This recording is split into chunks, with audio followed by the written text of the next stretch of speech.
because you don't leave your car.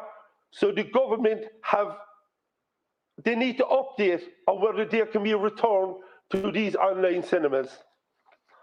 And just another point I'd like to make, young Corla. I cannot understand why we're here at this moment in time and not in Leinster House. It's costing tens of thousands of euros every week for the Dail to sit here. When I have to talk to shop workers, factory workers, taxi drivers, frontline healthcare workers, Gardaí, who don't have this luxury. And what we have at the minute, if we have one rule for politicians and we have another rule for ordinary people, I believe we should be meeting in Leinster House and doing our business like every other worker in this country must go out every day. So, Minister, I would ask, can you look for a and last Kion I think we should be back in Leinster House. And this is the independent group, and we've talked to Catherine Connolly and talked to Michael McNamara. Right, possibly Thomas Pringle. Yes, I have that covered. Yes. And I welcome the opportunity to speak on this. And I won't be supporting this piece of legislation, although I would class myself as a law-abiding citizen and believe in the necessity of laws. What's happening here is draconian legislation being rolled forward without any debate, except for this limited debate in the Dáil.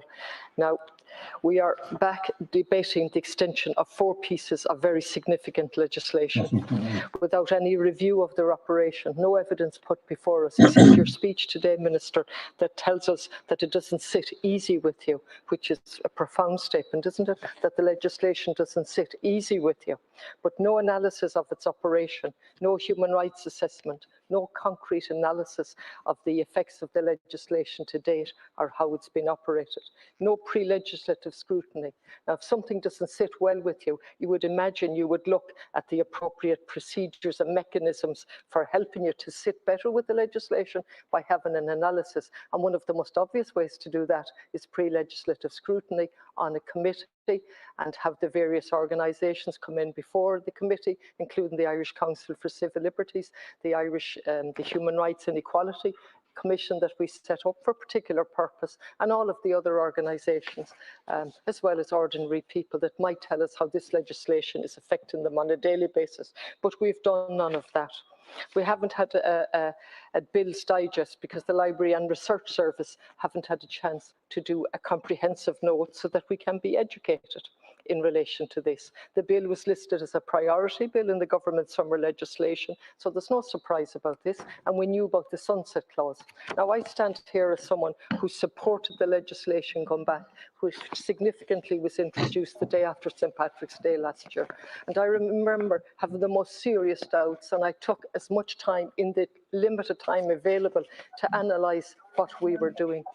And to a man and a woman in this Dáil, we gave the government, which was the babysitting government at the time, our full support. Nobody disagreed, even though a lot of us had serious, serious concerns. And since then, you've come back with various, as well as that, of course, it's a regular activity that you include good and bad in a piece of legislation, so that we here in opposition are caught saying, God, if I vote against that, then I'm voting against the payments which are absolutely necessary. So it's seriously disingenuous of this government and the previous government that they would approach legislation like that. I gave my consent back in March 2020 on the basis of full and frank disclosure. If you go back over any of the speeches I gave since, it was to point that out. And I wanted to trust, even though my whole experience in life taught me not to trust. It was a pandemic. And for the sake of very vulnerable people in Ireland who needed to be protected, I went with that legislation on the basis that you would come back and give us full and frank disclosure of how the legislation was being used. We're standing here today in amending 4 pieces of legislation, as I've already outlined. I won't go into them, they're all outlined here in the bill that you have before us, which gives absolutely draconian powers to the Garda Síochána and indeed to other agents of the law, like a medical officer.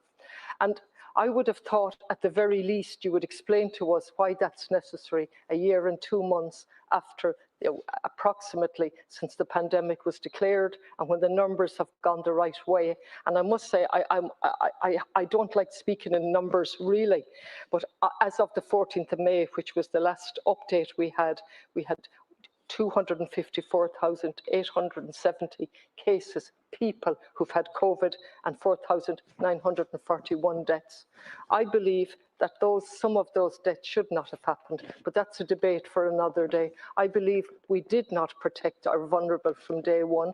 I believe quite a substantial segment of the media had absolutely no interest in questioning what was happening, when some of us questioned way back March and April in relation to nursing homes, meat plants, direct provision centres, which were not put to the top of the list.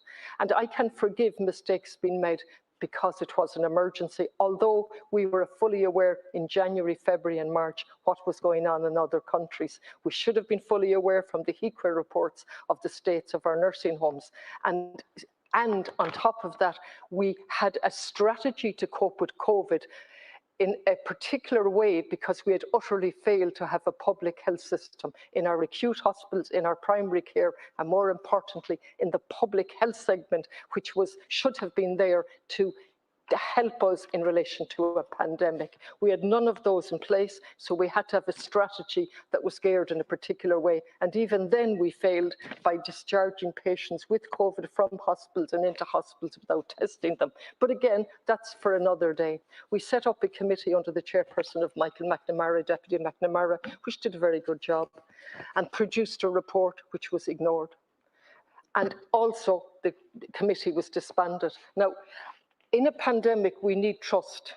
And when every TD in the Dáil gives a government their full support in relation to draconian legislation, then if you betray that trust, it has the most serious consequences for democracy. It has serious consequences for me as a TD, as a woman, having no trust in the system, so I can't inspire trust.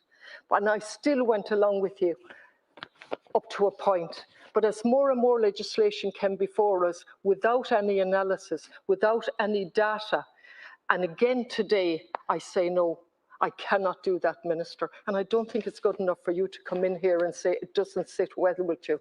And I don't think it's good enough to come in and say a piece of legislation which allows for rolling sunset clauses. And it was the opposition and the Irish Council for Civil Liberties and the other organisations on the ground that insisted on a sunset clause in the first pieces of legislation.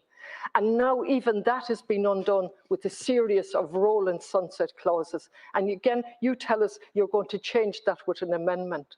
And it's almost, if I was cynical, and I am deeply cynical, but I try not to be, you would think that we're now going to talk about a sunset clause and how great you are to realise we shouldn't have rolling sunset clauses, and you're willing to change on that, as opposed to a full and frank analysis of the draconian legislation, not here in the Dáil eventually, but after a committee analyses it. If you look at the Mental Health Tribunal, which has been mentioned by Deputy Bruton, and it's extraordinary what he said. I found myself totally in agreement with him. He said it was time for a forensic analysis of the legislation. One wonders how this legislation is going to be passed, because there's been no forensic analysis. And if Deputy Bruton is saying it's important, you would think the government might think it's important, forensic analysis. So we look at the Mental Health Tribunal. It was brought in by the 2001 Mental Health Act after huge effort, after huge analysis. And then like that, we say the Mental Health Tribunal can be reduced to one person and done by paper. You'd imagine, Minister, that today you would have some statistics for us in relation to the operation of the Mental Health Tribunal. You would imagine you'd have some information for us on how many people a medical officer has decided, in their opinion, they're a threat in relation to the spread of COVID and so on. But there's absolutely nothing before us.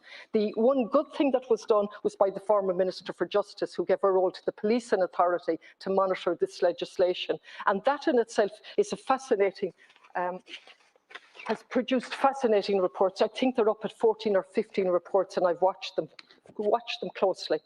And that in April, they told us that there were 20,242 fixed FCNs. for breach of COVID regulations. 72.4% of them was against people for leaving their homes. The 18 to 25 age group received 53% of all the fines, and 75% went to males. The point I'm getting out here is there's a trend in relation to how this is being applied.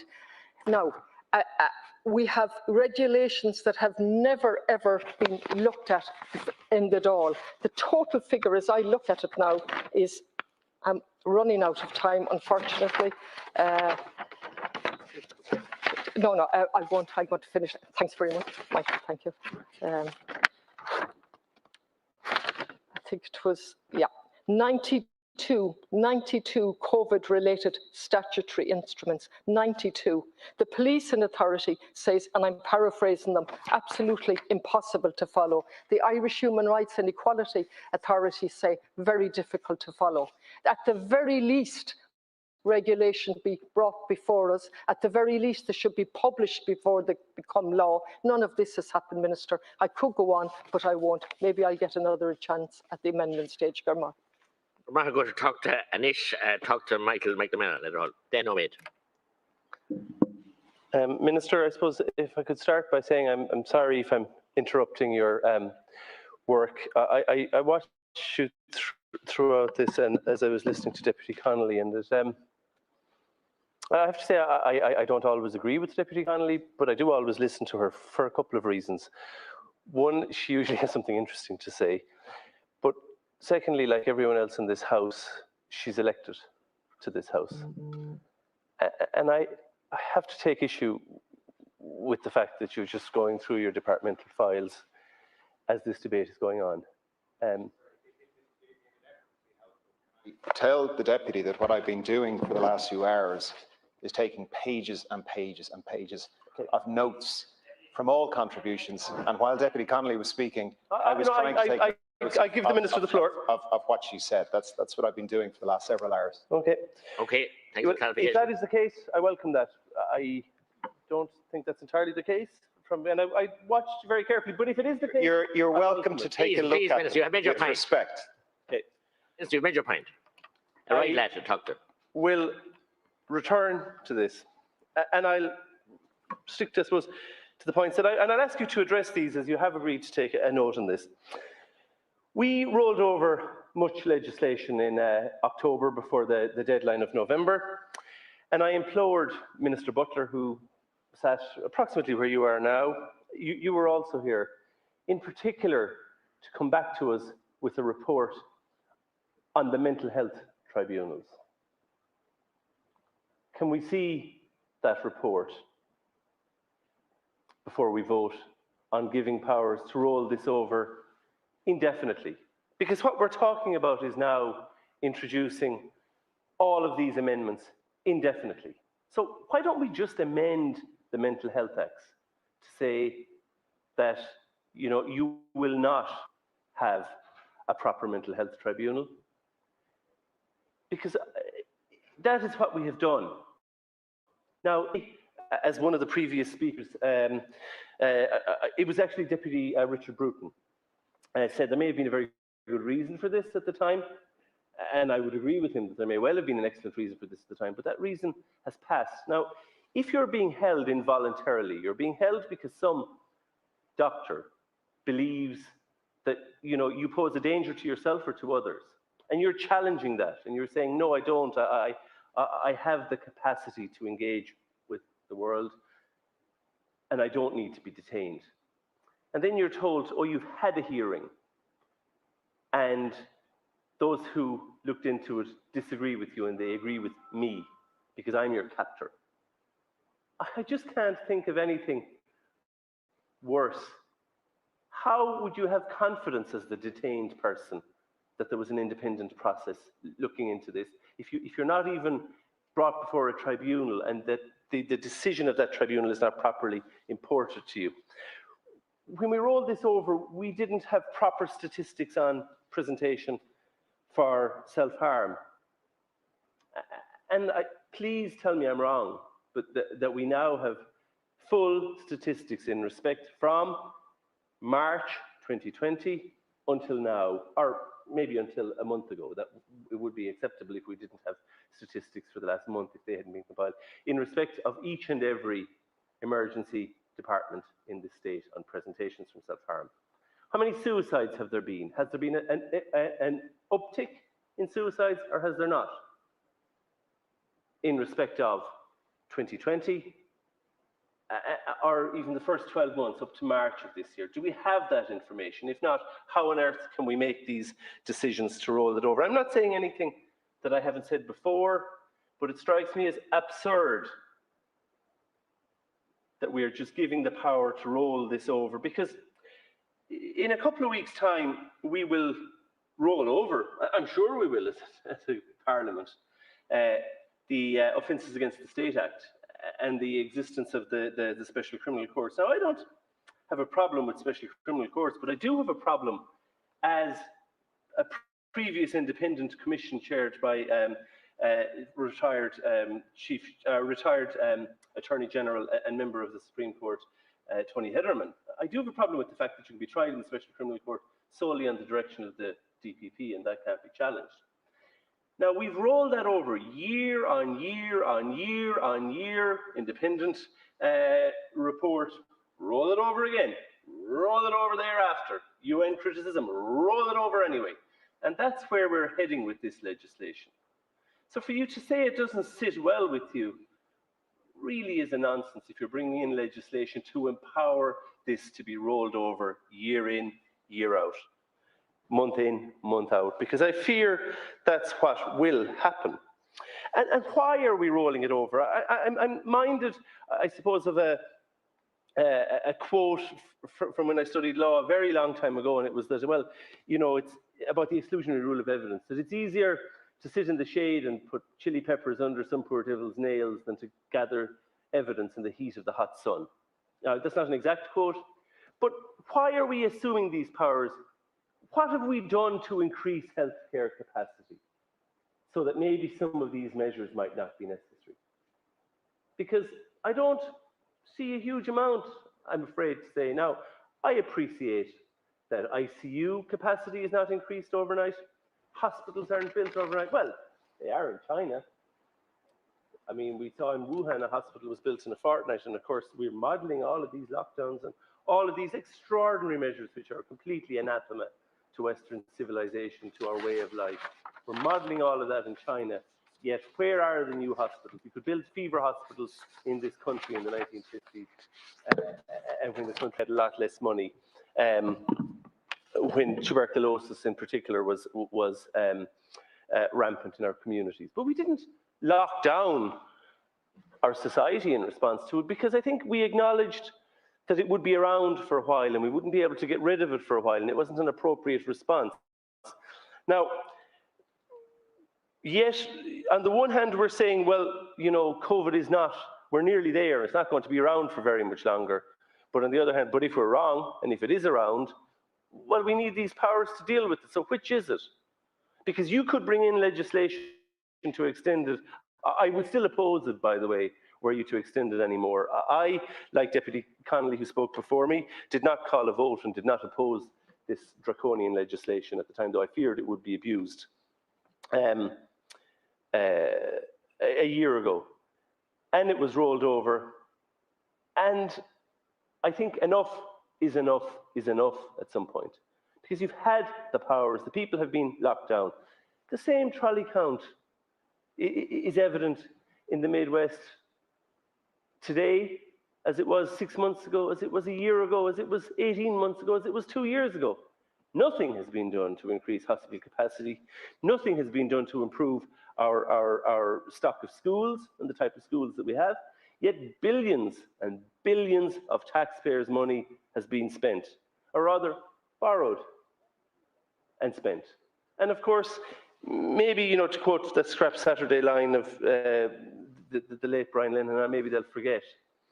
But I sat in the opposition, or I sat in the government backbenches and had to vote for budgets that were a choice between bad and worse.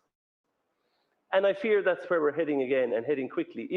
If instead of increasing our health capacity, we're going to resort to locking down society and locking down the economy. And we're going to do it at the behest of an unelected group of people, NEFIT, who are answerable to nobody. There was a committee that used to interrogate them. Maybe the style of the interrogation was unpleasant for them. If it was, I apologise at the time, and I apologise again. But that's democracy. You know, if you want to wield that kind of power, you have to answer questions to somebody. And it seems that they don't.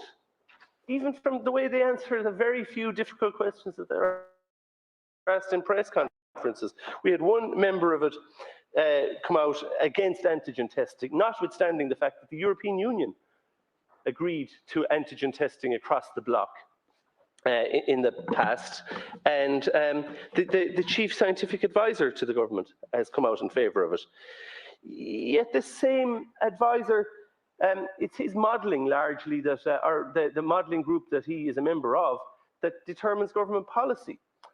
And it's wildly inaccurate, unfortunately. I mean, it was wildly inaccurate in October, November, when we locked down.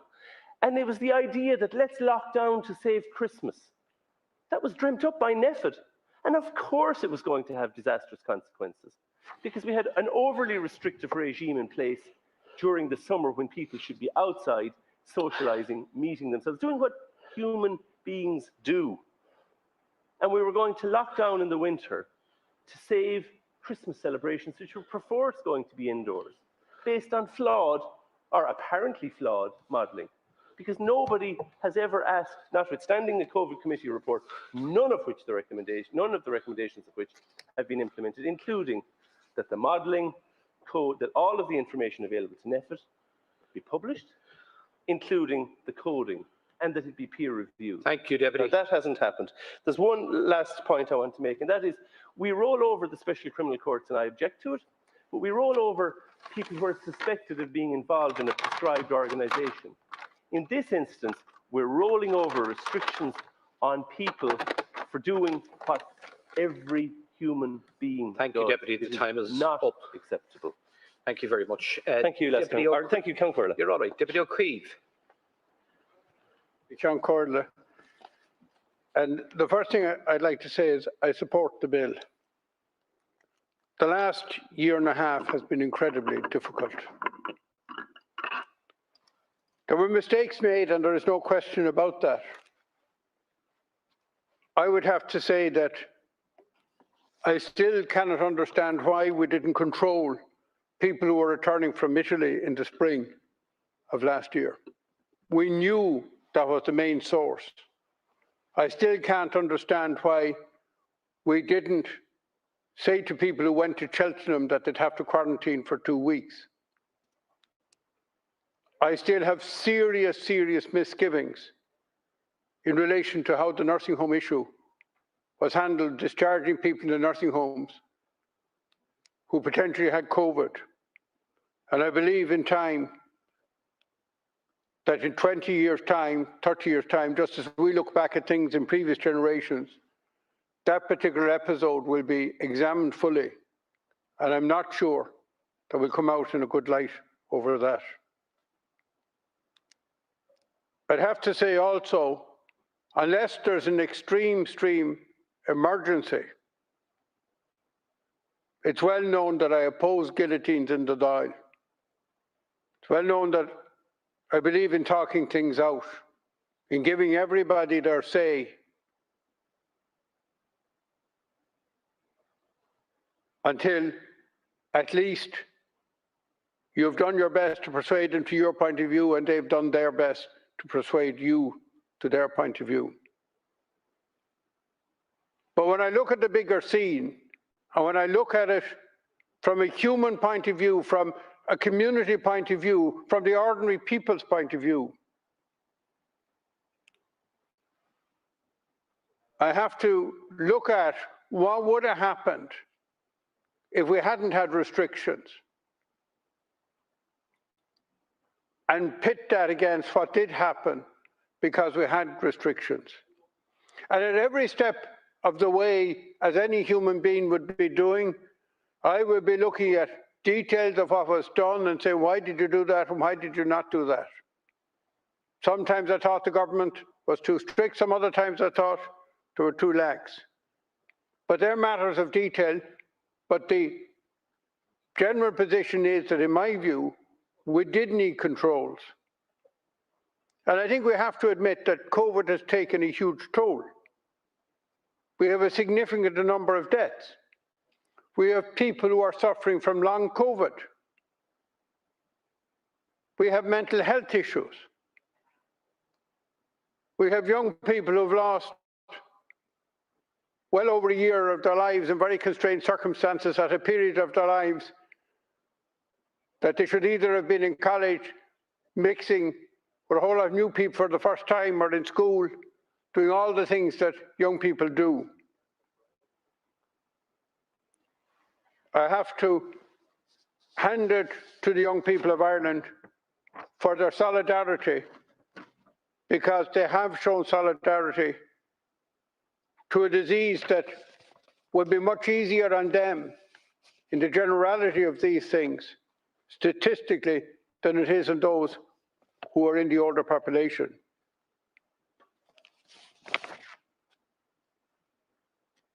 I'm absolutely glad that we seem to be getting into a better place. And I got a whole lot of letters, emails, didn't manage to answer them all, but people on about the restrictions and about this bill.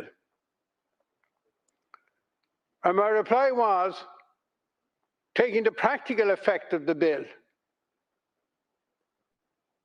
quite simple. And that is that we are, and the government is, rolling back the lockdown. But it is a balance, and a tricky balance, as we found out at Christmas.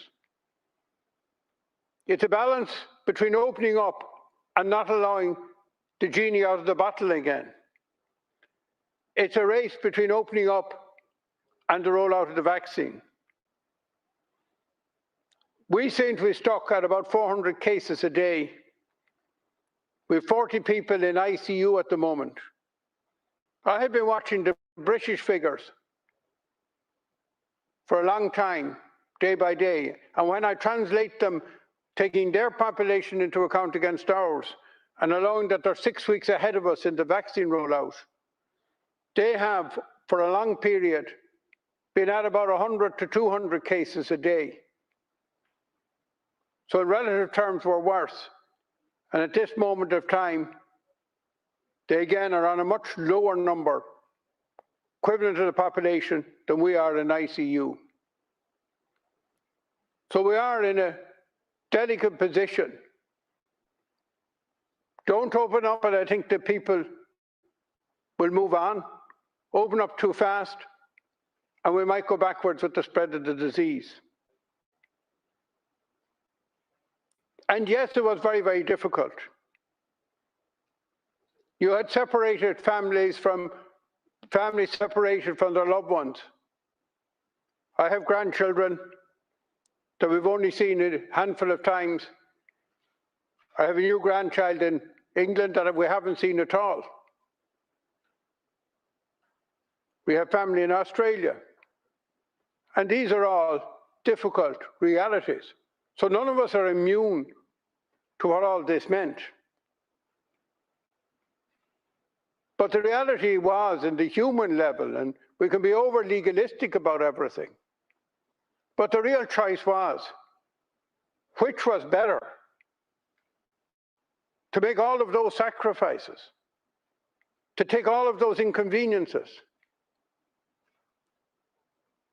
to not visit the neighbors, to not go to all of the things that you'd normally go to not meet constituents who had problems and try to do it other ways. Which was better, to do that and to try come out the other side of this in the whole year of health? And the reality was that, as one of the older members of the House, but I would think I'd probably take as much physical exercise as most, do about 10K every day. I'm active. I mean, the whole of my health, I haven't had a sick day, I can't remember in how many years. But what I'm told statistically that somebody of my age would be at very high risk if they caught COVID. And speaking for my generation, I really, really thank the younger generations who were willing to take restrictions because they knew that the older generation would be hugely vulnerable to this, even if the risk for them was much less. And up until Christmas, I was getting a lot of people saying the restrictions are way too strict. And then January and February happened. The hospitals were full. I remember one lady, I knew her very well. Thankfully, I don't know that many people who were in the whole of the health who died from this disease. I was talking to her in the beginning of January. Knew her well, used to be on the phone. She was a widow, she was living on her own. What happened to her in her case was a friend came to visit. Cup of tea, they went for a drive. The friend didn't realize that she had COVID. This lady got it. She was dead by the end of the month. If she hadn't caught COVID, there's no reason to believe she wouldn't be in the whole of her health today. Now, I hear from the debate this evening, people talk about capacity in the health service. And of course we need capacity in the health service, and that issue has to be addressed, but that doesn't answer the COVID dilemma. I don't think that we tried to control COVID because we didn't have capacity in the health service. It was a factor, particularly in the beginning. But the other factor was that preventative medicine is always a much better cure for a vast bigger number of the population than trying to cure them when they do get sick. That's why we have all the campaigns against smoking. That's why we encourage people to take exercise. That's why we have so many checks on people's health, because the whole effort should be to avoid, no matter what your capacity in the health service would be, is to try and minimize the amount of people who would wind up in a hospital. And I think everybody who reflects on it would say that hospitals and care are hugely important when you need it. But they're the last option. It's much better never to wind up there if it can be avoided at all. And I do think one other thing that comes out of this, and certainly one great thing that came out of it, I see around where I live, and with some magnificent scenery and so on, and we're willing to share it to anybody who wants to come. Great places. And I think one great positive thing has been a huge appreciation that people have got about exercise, about the great outdoors, about nature, about a different type of life than maybe they were living beforehand. In some cases, people had more time at home because they were working from home. So I would hope out of this whole episode, there will be good things, as there always are out of things like this, and one of them could be a much better work-life balance for people who've got young families. That they wanted to get up at 6 o'clock in the morning and leave the kid at the creche at 7 and go home at 7 or 8 at night. Try look after the kids and tumble out of the bed the next day. That many more of them will be able to live a much more civilized life. And they will be able to work from home maybe 2 or 3 days a week. And even the days they go in at times that are not the rush hour where you're sitting an hour and a half in the traffic, in a journey that might take you half an hour to 3/4 of an hour at an off-peak time. Now, there seems to be some worry in the ether that lockdown would last forever. And I have to say that I don't really buy into that. Because I think There was no real good reason as the people saw it. Not as the barristers and the lawyers and the solicitors see it, but as the people see it. If they didn't think lockdown was needed, you wouldn't get any compliance. And one thing I think we have to say, in practice, enforcement of all of this has been benign, in the main, reasonable and proportionate. And none of these regulations would have worked if the vast majority of the people, and I mean the vast majority of the people, didn't in their heart and soul know that in the generality of what was going on, there was a need for it on health grounds, that it was in their interest. And I believe the vast majority of people adhered to the rules because they knew in their heart and soul that it was for their good it was being done. But in the very unlikely situation that any government would think they could continue this when there was no risk or no significant risk to the people, I think they'd be absolutely foolish, because the people would do what the people would do, and they obviously would not do what they have done. They wouldn't comply.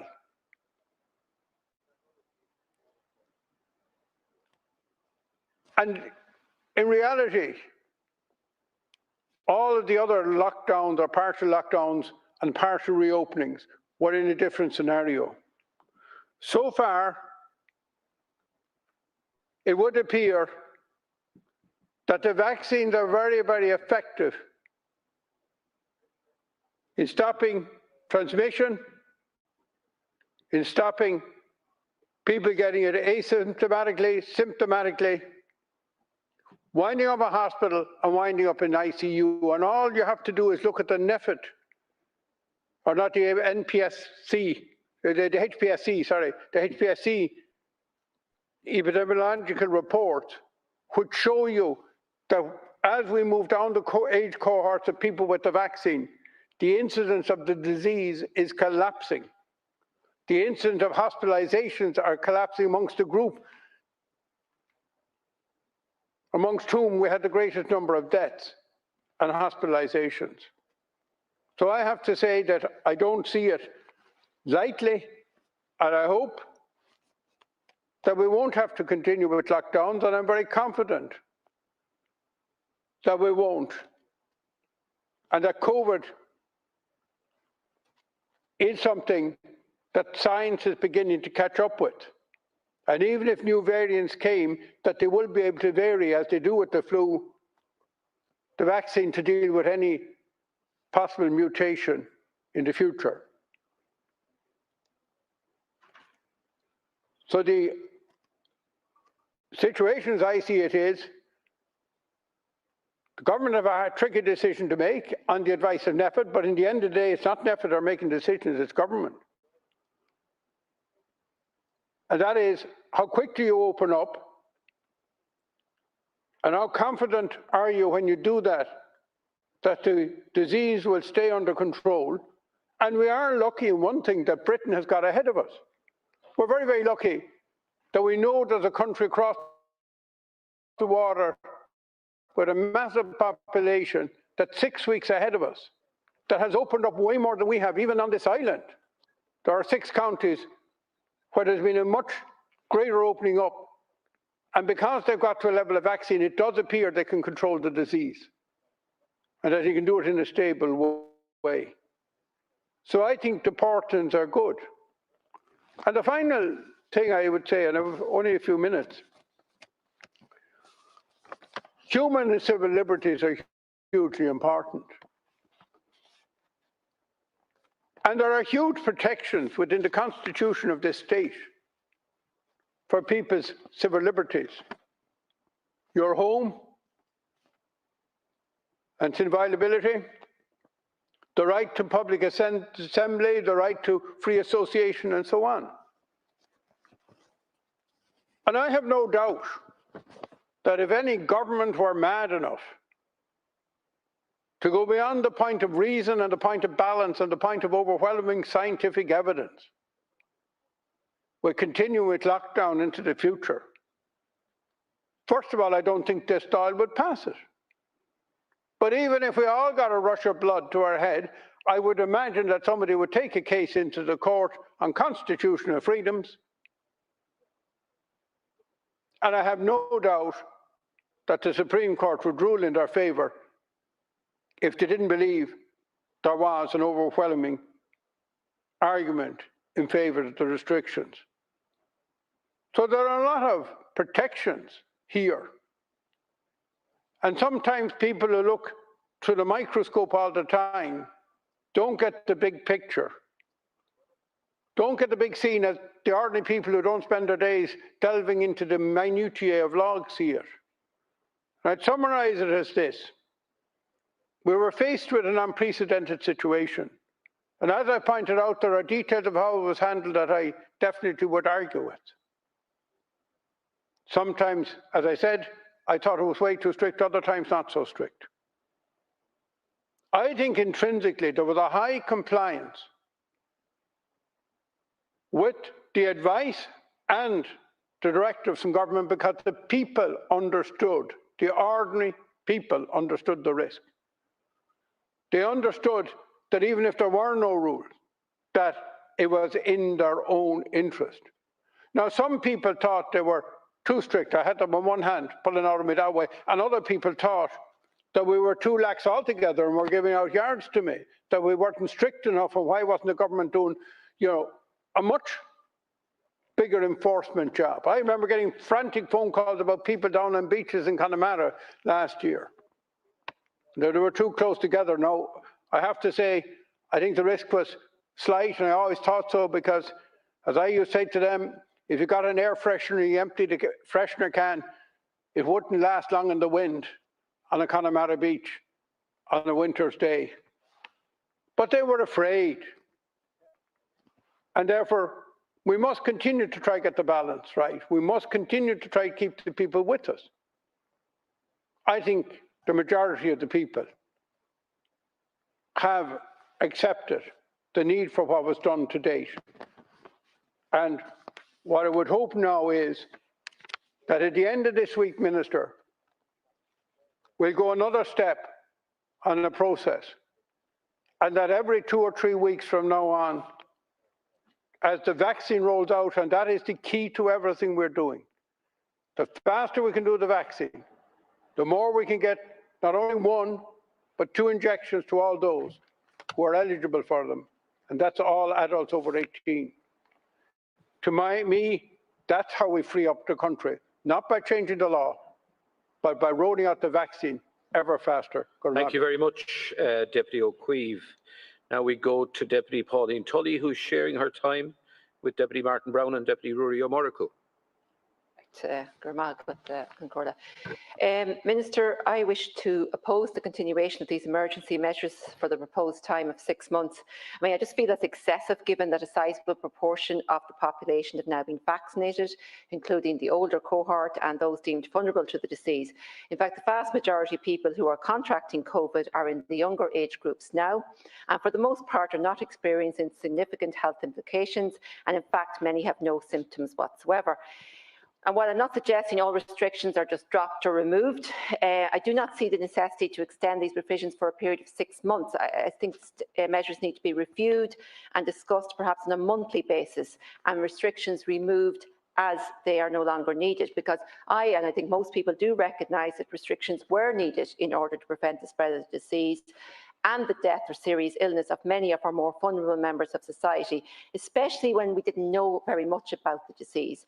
And I know it was also to control the numbers needing to attend hospital, and currently the numbers in hospital are low, thankfully.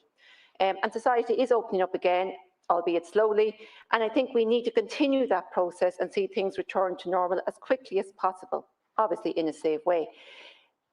Now, while encouraging people to continue social distancing and washing their hands and avoiding crowds and so on, businesses have to be allowed to reopen. People have got to be allowed to mix again, and whether that's in the workforce or through sport or social activity, it's essential for the mental well-being of our population. Now, I'm living in a border area, and that has meant that society opening up faster north of the border has impacted on many businesses and different activities in the border counties. Like, for example, swimming pools with group lessons are allowed to resume before the end of this month in the north. But to my knowledge, no date has been put forward for the resumption of swimming classes in the south, which means people in the border area will book lessons north of the border to the detriment of those offering lessons in the south. The same applies to gym membership. Gyms are now open up north, not in the south, or no dates yet. So I think we need definitive dates for reopening all of these activities. I'm also concerned about the ever-growing waiting list for hospital appointments, and particularly for further diagnosis of possible cancer symptoms. A woman I know, she noticed a lump in her breast. She was referred to the breast check clinic in a hospital in Dublin by her GP. The file was marked urgent. Now, 4 weeks on, she still hadn't been called. And when she followed this up, she was told she'd be waiting another 14 to 16 weeks on top of what she'd already been waiting. And I'm hearing that the waiting list for urgent cancer checks are about 3 to 4 months, whereas they would normally have been within 1 month. And look, we all know that early diagnosis in relation to possible cancer is vital. So I'm just wondering, are provisions being made to deal with the backlog of those awaiting further checks for cancer symptoms? People in all walks of life, I think they need a clear timeline for the opening of society or the reopening of society, and people have had enough at this stage. I mean, their mental health is suffering. Public waiting lists for hospital appointments are growing, and businesses, especially those in the hospitality sector, are suffering. Now, emergency payments need to be extended until such a time that society is fully opened up. So I'm just calling on the government to ensure the short-time work support payment is extended for workers in industry still unable to reopen fully due to ongoing public health restrictions. Many employees have been placed on reduced hours due to the impact of COVID, and have been receiving this benefit, but I think it may be coming to an end with no indication of it being continuing. So something needs to be done to protect those workers. They can't be allowed to just work the short-time hours without the benefit of the payment.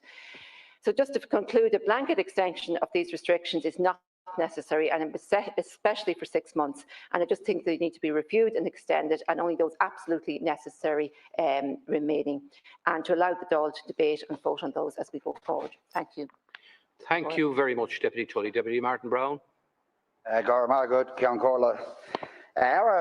During this pandemic, Irish life has been turned upside down, and the public has been dealing with challenges, demands and limitations that before the beginning of last year they could not even imagine would actually materialise. But materialise they did. With the onset of the COVID crisis, every citizen in this country had to deal with the fear of the unknown virus, what its effects would be, how transmissible it would be, and how each one of us could avoid contracting or ensuring that our loved ones and those most vulnerable did not succumb to it. Measures never considered before had to be taken, and Sinn Féin were to the forefront in calling for the immediacy of the situation to be addressed through prompt, swift and concerted measures. There have been extraordinary times, and extraordinary times call for extraordinary measures. Those measures, including the restriction of our ability to go on with life as had been normal up until that time. Our movements were restricted, the way we could socialise were restricted, the ways we could interact with each other were restricted, and our ability to avail of services were curtailed. Each and every measure was to have an impact, and while the impacts, either primary or secondary, were in some instances unavoidable, the existing legislation has given far too much discretion and emergency powers to the Minister for Health. The extraordinary measures that we have all been subject to for well over a year at this stage can only work if that data that informs them and the reasons why they are deemed necessary are fully transparent, properly analysed and openly debated. Sinn Féin has been consistent in pushing this belief. This was evident last October when we tabled an amendment to limit the scope of the emergency legislation at the time. We look for the government to bring forward less discretionary legislation that could not avoid Dáil scrutiny. We continue to stand by this. And that is why we are opposed to the continuing operation of emergency legislation with such broad discretionary powers that delegate what we believe should be Oireachtas responsibilities to the Minister for longer than is necessary. When the Health Minister and the government were under huge pressure to deal with what the pandemic brought to this country, we were there to give what support we could to measures that were informed by public health advice. And while we still do, what we have also seen since is a government who have been less than forthcoming in providing real clarity with members of the opposition on changes to regulations. This was unacceptable, and to this day, I cannot accept that there was any valid reason for that level of secrecy to shut out representatives who have been elected by the people. This led to instances of total confusion about some of the measures taken by the government. The manner in which the hospitality sector was treated is one case in point. Hotel, pub and restaurant workers across Tipperary were contacting me over the inability of the government to say when or even if they could reopen last year. Also, I've had representations from the art, dance and entertainment sector in my own county, Tipperary. All they're looking for, Minister, is clarity. Families of children with special and complex needs were left to fend for themselves without the support they need. Childcare professionals were left with incomplete information. This is just the iceberg when it comes to the complaints that came into me. With these issues in mind, the government must realise why I want continued engagement and emergency measures to take place in this House, not just at the Cabinet table. The government have proposed to extend these emergency powers to the 9th of November. We do not believe that this long extension is warranted at this stage. We are in a particular situation with the virus at the moment, and there are a number of variables which take account of both positive and negative. Vaccine rollout is increasing. The number of people who are vaccinated are progressing all the time, and society is reopening on a gradual basis. Therefore, in our view, giving the Minister full discretion up until November the 9th is not necessary. What is necessary is that the provisions can be made to deal with the emergence of new variants or other associated issues. That is why Sinn Féin is tabling a number of amendments that limit the operation of the Act to the 9th of July and that restrictions would require the approval of the Dail going forward. This would not undo restrictions. Instead, it would ensure that those new regulations are adequately scrutinised, debated and ultimately agreed by the Dail in the open. Of course, provision should remain for the Minister for Health to bring forward rational and reasonable measures which are appropriate and proportionate to the risk presented by the pandemic in the event of a vaccine-resistant variant posing a serious public health threat. But there is no excuse for providing further Dáil scrutiny of measures which are likely restrictive on personal freedoms. We have heard the term draconian measures quite a lot during this debate, both here and in the Seanad. The vast majority of people of this country have put every effort they can into abiding by those measures and protecting each other from this virus. They deserve full transparency in how those decisions are made. In the event that further measures that are to impact on their freedoms need to be considered. Thank you very much, Deputy O'Murray-Cooke. Goramagat, Ken Corla. Goramagat, Ara. Look, it's been said by many in here already that the fact is the public out there have done a huge body of work, and frontline care workers also, in relation to subduing the numbers. And look, it's not that very long. We all remember the dreadful, dreadful figures and numbers, and we dreaded watching the news, particularly in December and January. But we've got that under control. We also had the issue at the time of the difficulties that there were in this state and throughout the European Union in relation to vaccine supplies. Now, there has been a significant amount of work done, and we have a significant amount of people vaccinated. So we are in a different place now. And I would concur with obviously my own colleagues, but also a number of other people who spoke about the fact that really and truly we should be looking at reviewing this legislation and these restrictions on possibly a monthly basis. I think people would believe that that is that would be a sensible thing to do in relation to this situation. And look, I want to deal specifically with vaccinations.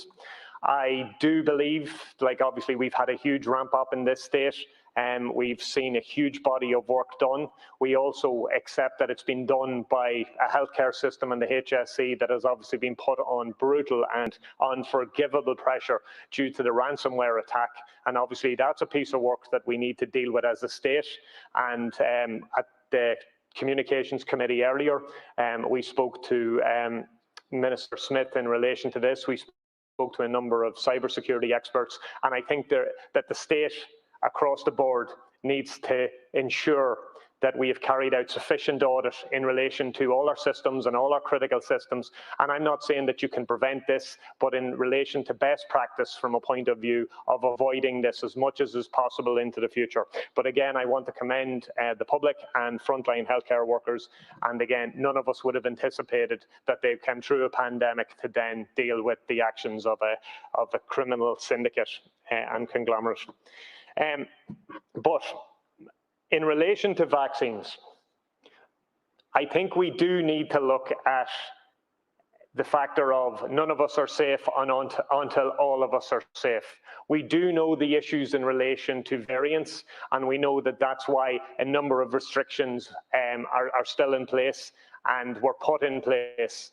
And we need to ensure that we do all that needs to be done from a point of view ensuring that we have an exit across the board on a global basis. Now, we've had much conversation in relation to the TRIPS waiver, and we've also had alternative narrative. And I'll be quite honest, I'm not overly concerned from an ideological point of view. Obviously, my heart says TRIPS waiver, that's the way to do business, and we need to consider it. But I've also heard that there has been huge work done by pharmaceutical companies talking to each other, sharing skill sets and resources from a point of view of producing vaccines. Now, we need to ensure that is done and that it is not done at unseemly cost that is to be borne by the developed world. So we have to ensure that we have to do all that can be done. And there's a significant responsibility on the European Commission and on here across the globe in relation to ensuring that that happens. But the Western world that has most of the resources, that has most of the vaccines, has an absolute responsibility to deliver. And also, if we don't, we will be constantly dealing with variants. Now, I want to bring up an issue in relation to vaccines locally, Minister.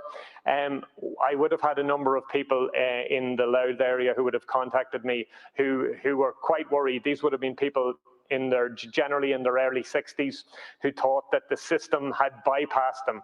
And in fairness, they rang up and they were particularly worried just that they would be missed and they wouldn't get the vaccination, which is a really good sign that that's what people want. They want to be given the vaccine. They want a roadmap out of the situation that we find ourselves in. Now, in fairness, the HSE were forthcoming with information, and they spoke about the fact that towards the end of this week, everyone between 60 to 69 within the Louth constituency would be dealt with. That's very, very welcome, and that beyond that, the 50 to 59-year-olds would be vaccinated by early next week, hopefully Tuesday, possibly Wednesday. And I know that there have been an extra supply of Johnson & Johnson. So look, that's all very positive. But the question I would put to you, have we ensured that we have all the capacity and all the resources that will be required for when we get an even greater level of vaccines into this state?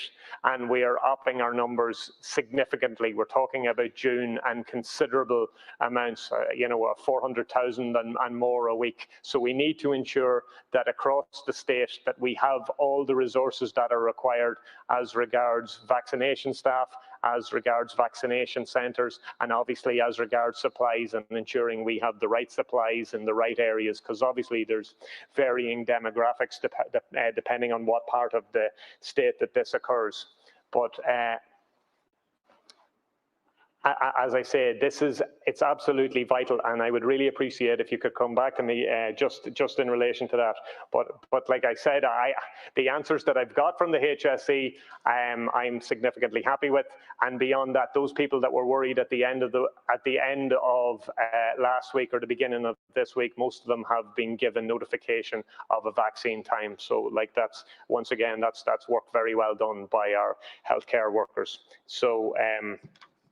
That's all very positive. I'm just worried that we don't have the capacity when we have to up the numbers, and we need to ensure that that happens. I think, look, it's significant. It will give us an opportunity in relation to making the next steps. And then beyond that, I think from a governmental point of view, I would add my voice to what has been said in here earlier, in the sense that people need a greater level of clarity in relation to the roadmap of opening up. Obviously, no more than Deputy Tully, I represent the border area, and there are the issues of people obviously accessing services that they can access in the north that still aren't open in the south, and we are afraid of people making choices that may be long-term choices that may impact on businesses that have already been under severe pressure. Look, we accept that we can't open everything all at once. We need to do it safely and securely, and precautions and health measures need to be taken into account. But we do need to give people, as much as is possible, the timelines. And I'm really hoping on Friday that that will be the case, that we will get a greater level of detail. And that's before we get into the anomalies. And I know that there are difficulties when people are hearing about time limits, when they thought that we had dealt with the issue as regards the €9 meal and such. But see any of those anomalies which really can annoy people, if there is legitimate health precaution reasons to do it, they need to be explained to people. But beyond that, as I say, we are doing this in a different situation. We are doing this in the mouth of a huge vaccine rollout that is very, very successful, and we just need to ensure we can continue it as much as possible. Like I said, there are none of us that are calling for lifting all restrictions now. We all know the damage that was done in December and January. We have to do everything staged and very, very carefully. But we are doing it in a completely different context. So if the Minister could, in his sum up, if he could provide a bit of information in relation to the capacity as regards the vaccine rollout. And as I say, if there is any further information, you know, I doubt he's going to actually give us a sneak preview of what's going to happen on Friday, but we do need that level of clarity, as I say, for individual, as I say, whether it is for gyms, whether it's for sporting organizations, whether it's, and particularly there are issues in relation to hospitality. And everybody accepts that it's not going to be exactly as they want, but they do need the clarity, particularly people who will need to buy in materials and goods and to ensure that they're ready for operation. I suppose it's the wider issue when we're talking about signing up to the Green Digital Certificate. And we do know the present difficulties we have as regards our IT systems and everything else, that we need to make sure that we're doing all the work at this point in time to ensure that we are ready to run when we need to run, that we have the systems up and going. And I would also put, I would add my voice to the people who have already spoken in relation to the fact of Professor Ferguson's report in relation to antigen testing, and the fact that now is the time to enter into any pilots that need to be done to see whether this can be operated from a point of view of allowing certain types of openings, or whether it can be used in relation to helping aviation, but that we need to do the heavy lifting now. And also, the heavy lifting to some degree has been done already, in the sense that we can get information out of Britain and out of other states, and whether it's Spain or France or anybody that has already operated pilots. So I think that's another piece of work that we need to do. We need to ensure that we don't leave it too late, and that when we sign up to these to the likes of the Green Digital Certificate, that we have the capacity to go when we decide to go, and that there are no technical hitches. Thank you very much, Deputy. Now the next slot is a government slot. There's nobody offering at this point. Deputy Michael Collins. Thank you very much, John Corlett. And I just want to start from the outside. I'd like to thank you, Minister Donnelly. I've often spoke here about the Vera Twomey situation, and yes, it's true, COVID and through the crisis, and I've often asked you to liaise with her. Your members of staff have, and it was a successful discussion with each other, and I would like to put it on the record to thank you for that happening. I think it's very, very important for her and other people that are in the situation with the medicinal cannabis. So I'm that is very much appreciated. Minister, I will be fully opposing these more severe restrictions, or furthering of the severe restrictions, and I think that I've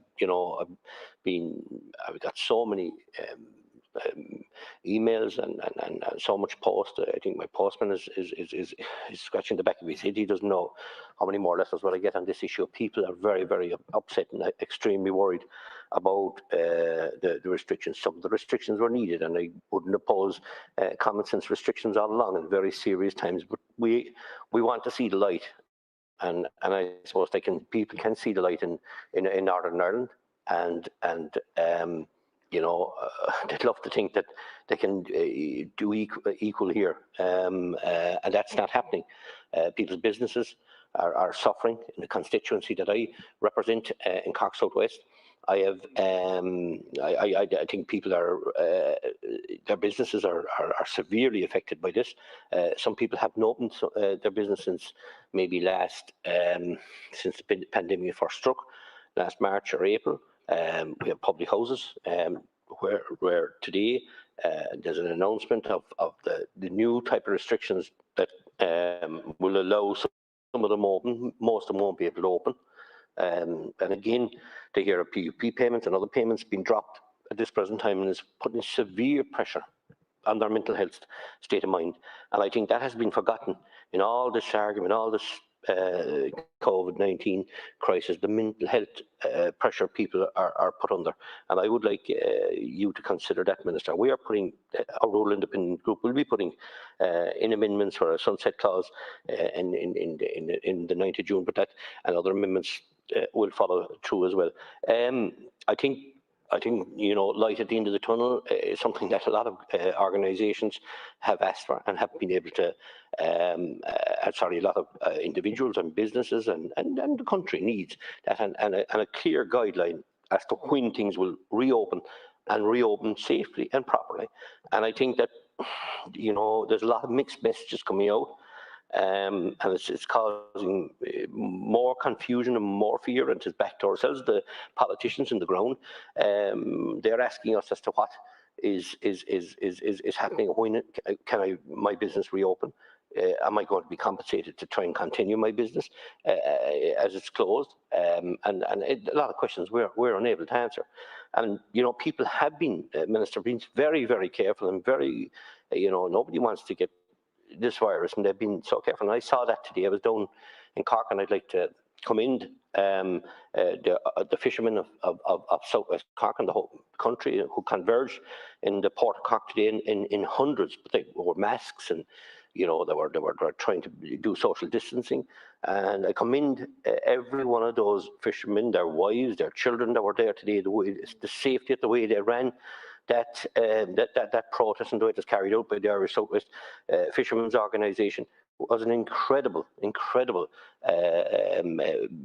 strong message sent. It's very disappointed that our two senior ministers, Minister Coveney and Minister McGrath, or the Taoiseach weren't able to present themselves to the fishermen. But look, that's another story. But the people at Castletownbere and Union Hall and Scull and Kinsale and Glandore were there in high numbers today, as well as myself, to support them. And you know, I'll continue to do that in the time that I'm elected here to the Dáil. And I think it's time for a massive debate here on fishing. But today we're talking about this continuation of the restrictions.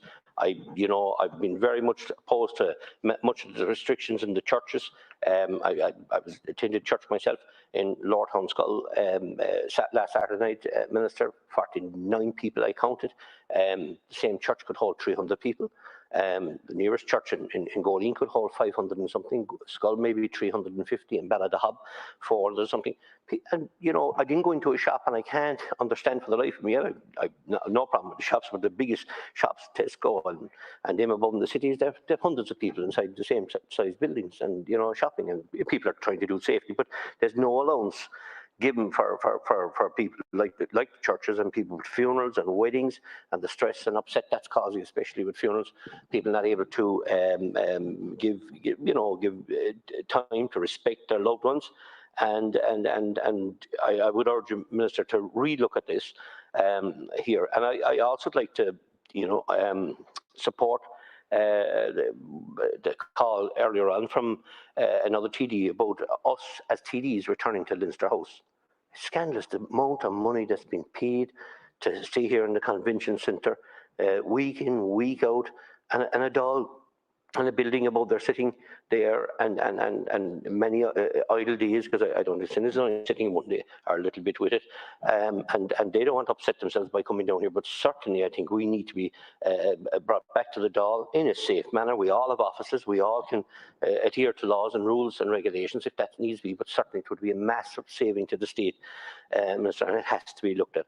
And I'm a bit surprised, to be honest with you, and I hear that so often recently. It's a new tack from Fianna Fáil or Fine Gael and maybe the Green TDs, where they go on television and the radio condemning every bit of legislation that comes here before they come in, they'll vote for it, and maybe the next day when it's there. And I heard everybody has to speak for themselves, but Deputy Paul McAuliffe from the Fianna Fáil party completely opposing these on the radio, one and I coming in here today. And I'm scratching the back of my head, sure, he's with you. And at the end of the day, he's still going to vote. So I don't understand why are they talking two sides of the same mouth? It can't be allowed to continue. Am I allowed to continue?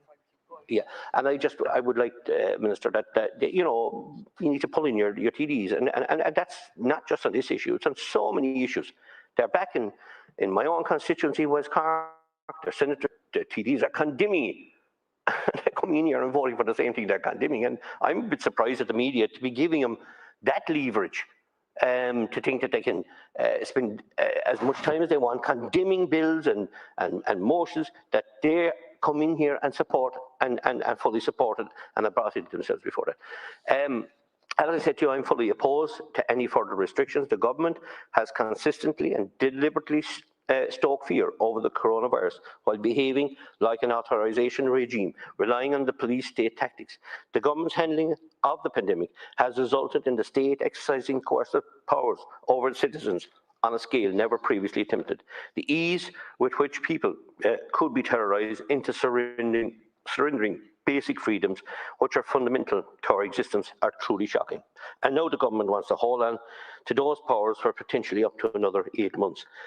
Since the onset of the pandemic, we have seen a loss of effective parliamentary scrutiny of emergency COVID powers, as many are made via the stroke of a pen, statutory instrument route. Cumulatively, these emergency measures are the most significant interference with the personal freedom since independence of this country. We do not doubt the seriousness of the pandemic, but we believe that history will look back on the measures taken to contain it as a monumental of collective hysteria. Governments hold power in Ireland on the sufferance of the elected chamber of the legislature. Without that, we are in no democracy. The present government has a different approach. It seems to derive its legitimacy directly from the people, bypassing their elected representatives. We have seen that time and time again over the past 14 months of this pandemic. The Rural Independent Group have been arguing for months now that citizens should be treated as rational actors capable of taking decisions for themselves and managing personal risk. Our calls have been completely ignored. Powers under the original Public Health Act were not intended to authorise measures as drastic as those which have been imposed. Throughout the period, a combination of government advice and government-inspired pressure from regulators had been used to limit access to doctors and health services. This has had a serious impact on the diagnosis and early treatment of far more mortal diseases than COVID-19, notably, Minister, cancer. By using propaganda, the government have, to some extent, been capable to create its own public opinion, with fear being deliberately stoked up by government. The Irish public has not even begun to understand the seriousness of what is happening to our country. Many, perhaps most of them, don't care and won't care until it's too late. They instinctively feel that the end justifies the means, and the motto for every totalitarian government which has ever been. Thank you. Michael Healy. Thank you very much, Cahill. Minister, first of all, I want to say that unfortunately the government have lost the trust and the confidence of the Irish people. NAFIT at this stage, and people might not like to hear this, certain people, they have actually lost the confidence and the trust of the Irish people, because enough is enough.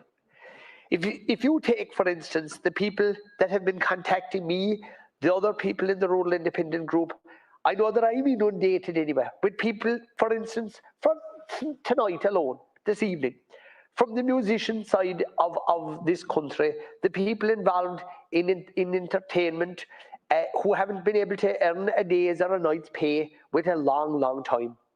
People involved in dance and music, people organising weddings, hoteliers organising weddings, undertakers trying to organise their funerals. There is no more blank cheques being given to this government. And if other deputies want to come in here and if they want to blindly and loyally come along and like little puppies and put up and down their heads and vote in favour of an extension of the powers that you have, if they want to do that, well, like the story, if they want to jump in the river, I'm not going in after them. Because my answer to you is the people of Ireland have done enough. They've done everything, they've endured everything that was thrown at them. And they're now saying enough is enough. First of all, I'll start where I'm from and the county that I represent. Be it South Kerry, Mid Kerry, North Kerry, East Kerry, West Kerry. They're all saying enough is enough. The people involved in businesses, the retailers who have thankfully in the last few days been slowly able to open their doors, these people are highly responsible. They know how to run their businesses in a proper fashion. But no one, absolutely no one can tell me a sensible reason today why the public houses aren't allowed to be opened, why the hotels aren't allowed to be opened. When they were allowed to open, they ran their places in a proper and responsible way, and you're denying them that right and opportunity right now, telling people that, oh, they'll all go mad if there's music inside in the pub. Have you lost leave of your senses, Minister, to be fair? And now, with regard to people's health, both their mental health and their physical health, when I talk first about their physical health, if you look what our health system was in a shambles before this. I'm sending buses up to the north of Ireland along with other people to think that these people can't get their cataracts removed here in the south. And for hips and knees and all other types of pains and ailments, they have to go up to the north to get treatment because of the waiting list here. That was before the pandemic. Now, post the pandemic, we have a situation right now where if a lady, for instance, is worried about if her GP recognises an abnormality and if there's a danger of breast cancer, that should be dealt with immediately, but it's not. And that's crazy because the waiting list that is there now accruing from the pandemic and the fact that everything was shut down for so long, and your answer is you want a blank check to continue the shutdown and the lockdown. People are in pain, physical and mental pain. I want to highlight another thing, and a desperate, sad thing here, look, that I'm awful sorry to have to raise here, but I feel I have to because parents have said it to me. They've said, what in the name of God are the politicians doing to try and help in this situation? We're all acutely aware of the issue of suicide and how that has affected every member of this House. There isn't a person who hasn't been affected adversely by suicide.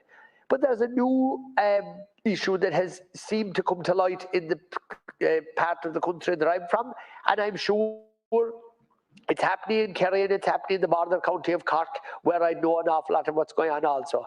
And that is of young ladies with young families who are committing suicide. Now, I can't say to you here tonight, Minister, that's as a direct result of the pandemic and of the lockdown, but all I can tell you it is happening now in a way that it did not happen before. And it's so sad for these families that are ripped apart. To lose a young mother out of their family, to lose anybody, of course, is a tragedy of enormous proportions. But this seems to be a new development that wasn't there in the past. Not in my time, not in my memory did it happen in the way that it is happening now. And what I'm saying to you is that people are saying we need help. We need guidance, we need assistance, we need normality. And they're begging and crying out for normality. When I see some of the silly, nonsensical, stupid things that the government are coming out with, for example, putting what I call the meals on the clock, the 105 minutes. What genius thought up of this? Because all that's going to do is encourage people, if they are out, rather than settling down where they are and staying there, that they're going to be looking at the clock and saying, well, you know, we'll move on somewhere else now. I mean, is it trying to spread something or trying to contain something you have? Because that, and the genius that thought it was a good idea, that was like the story of the pub, that with the man with the pint of Guinness in one hand and the cheese sandwich, he was fine, but the person with a pint, he was some type of a criminal if he didn't have a cheese sandwich in his hand at the same time. I want to thank at this point the people in Kerry who have been administering and dealing with the vaccination program, because they're extremely helpful, extremely kind, and working very, very diligently in the centres in Kerry. I want to recognise that, both from the management all the way down to the people who are actually running the facilities every day. They're doing an excellent job. But I do have to highlight the amount of Kerry people who are called to Limerick, but I want to thank, and in particularly from the eastern side of the county, the amount of people that contacted me and said, we're being called to Limerick. And when I did highlight their cases, they were changed, but the amount of people that were actually called, it was frightening, because I definitely had over 100 cases like that, definitely more than 100. And if I had that many, how many in general were called from Kerry to Limerick? Those sort of things should not be happening. But I'm grateful for the assistance that I got in dealing with those cases. Our group, the Rural Independent Group, are going to be seeking an amendment that this will finish on the 9th of June, and that the blank check will finish on the 9th of June. I will not be voting to give you a blank check for 1 day longer than the 9th of June. Of course, this Dáil, the members of the Oireachtas, should get out of this building as if it was on fire, and we should go back into Dail where we should be with a long time, because we could do that in safety. We would be no danger to anybody, to the staff, or to ourselves, or to anyone else either.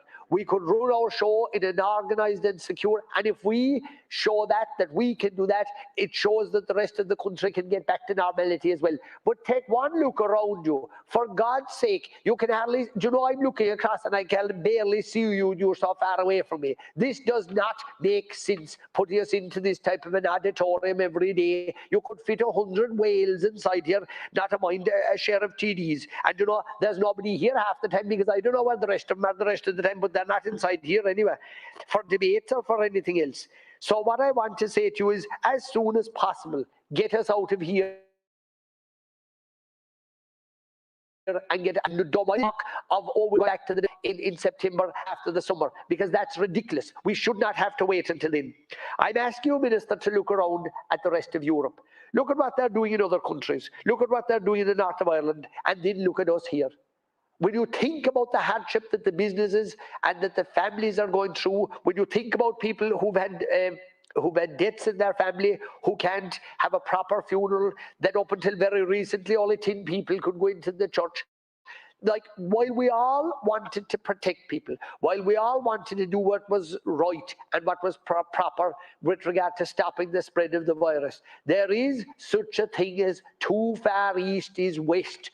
And we are definitely in that ground right now, Minister. And you don't seem to know when to stop. Because for any deputies to come in here and to vote for and to say that it's all right to continue this for maybe another 6, 7, 8 months, he must be really losing all touch with reality. And when I think then of what's going on with the public houses and telling people about putting up tents and awnings and every type of a building outside so that everybody, they might not get the virus, but they definitely will get pneumonia, because I don't know what type of a country you think you're living in, but I'm living in Ireland, and our temperatures and our outdoor dining, we have fine public houses that have plenty of room. There's lounge bars, there's different rooms inside in public houses where people could be inside in heat and in comfort, instead of putting them out into tents, awnings, every type of a misfortunate contraption of a building you're putting them out into, and stay out of the house and go out into the yard and get sick with some other misfortunate disease or pleurisy or some misfortune. For God's sake, would he actually get a life, get real about this, realise that the people, and I'm giving you a strong message from County Kerry, and the message is enough is enough. This is finished. People are sick of it. What they want to do is get on with their lives. They're not ignoring that there was a pandemic, but we're out of it. We're coming out of it, and we're quite safe, and allow the people and the business people, trust them. Have a small bit of trust and faith in the people of Ireland who elected all of us inside here. And thank you very much, Cahill. The next slot is a government slot, but I don't see a government speaker offering. Likewise, a Sinn Féin slot, but I don't see a Sinn Féin speaker offering. I'll call on Deputy Thomas Pringle. Deputy, I'll put you on morning. I'll be asking you to adjourn the debate in about 90 seconds, but Oh, 90 we'll seconds, leave you clear, unfortunately, we'll leave you clear your throat anyway. I thought we had up until quarter past 8, yeah, or something. 7:15. 7:15, is it? All right, okay. Well, I suppose I'll wind down a bit slowly and so, Minister. I'll save the benefit of my speech to the next time when we come back in here, and we can have that. But look, I suppose I'll welcome it, and it's good because Deputy Joan Collins was to share this lot with me, and she's not here for this one, so we'll be back in tomorrow anyway for it. So I'd just like to thank you for the opportunity to debate this at the second stage of the Health, Criminal Justice and COVID-19 Amendment Bill 2021. And this wee bill is intended to amend 4 not-so-wee acts as well, Minister, as you know. This bill provides for amendments to Section 2 of the Health, Preservation, Protection and Other Emergency Measures in the Public Interest Act 2020, and to Section 1 of the Emergency Measures in the Public Interest COVID-19 Act 2020, to Section 17 of the Criminal Justice Enforcement Powers COVID-19 Act 2020, and amendments to Section 6 of the Health Amendment Act 2020. Some of the provisions set out in these acts are due to expire on the 9th of June 2021, which is within 2 weeks, and this bill sets out to extend the expiration date. No one could in unprecedented times, and that significant measures were required to protect public health and life early last year. Most of